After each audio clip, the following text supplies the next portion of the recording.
ایک ایسا نغمہ، ایک ایسی پکار جو ساری دنیا میں سب سے زیادہ لگائی جاتی ہے، اور وہ کیا ہے؟ وہ اذان ہے۔ اللہ اکبر، اللہ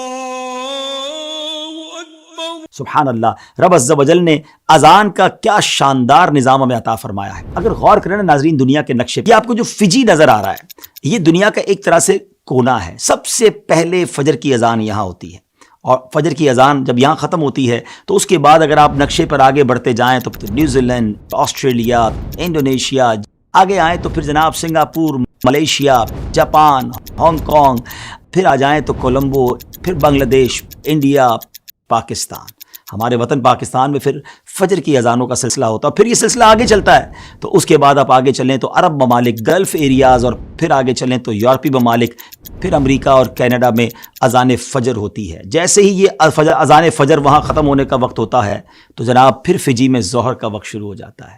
اللہ اکبر، کون سا وقت ہے جس وقت اللہ اکبر کی صدائیں بلند نہیں ہوتی؟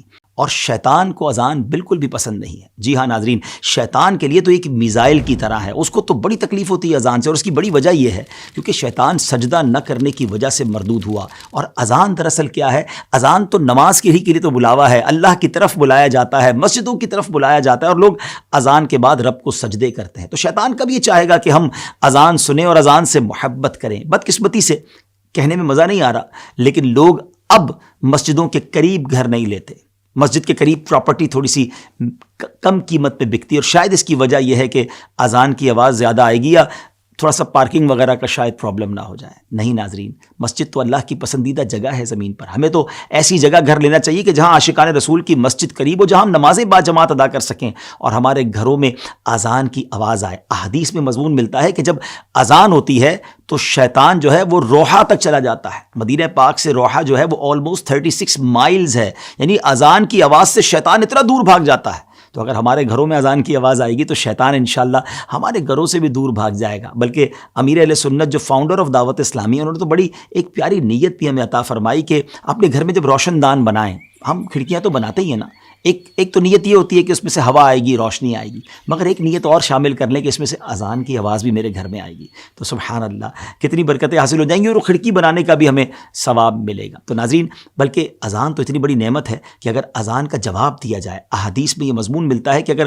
اسلامی بہنیں یعنی خواتین اذان کا جواب دیں تو ہر جملے کو رپیٹ کرنے کے بدلے انہیں 1 لاکھ نیکیاں ملتی ہیں، اور اگر مرد حضرات اسلامی بھائی اس کو رپیٹ کرے تو 2 لاکھ نیکیاں ملتی ہیں۔ روزانہ اذان کا اگر ہم جواب دے دیں نا تو تقریباً 15 کلمات ہوتے ہیں اذان میں، 30 لاکھ نیکیاں صرف اذان کو رپیٹ کرنے میں، ہم اس کا جواب دیں تو اس کا انشاءاللہ ہمیں ثواب ملے گا۔ اور فجر کی اذان میں تو الصلاۃ خیر من النوم کا اضافہ ہے، 17 اس میں کلمات ہیں، تو 34 لاکھ نیکیاں جو ہیں وہ ہمیں صرف فجر کی اذان کا جواب دینے میں ملیں گی۔ تو اذان سے محبت کیجئے، اور آئیے آج سے نیت کرتے ہیں کہ آج کے بعد ہماری کوئی نماز قضا نہیں ہوگی۔ جب بھی حی علی الصلاۃ، حی علی الفلاح سنیں کہ آؤ نماز کی طرف، آؤ فلاح کی طرف، تو اپنے کام کاج روکیے اور مسجد کا رخ کیجئے، نمازیں پڑھیے اور برکتیں لوٹیے۔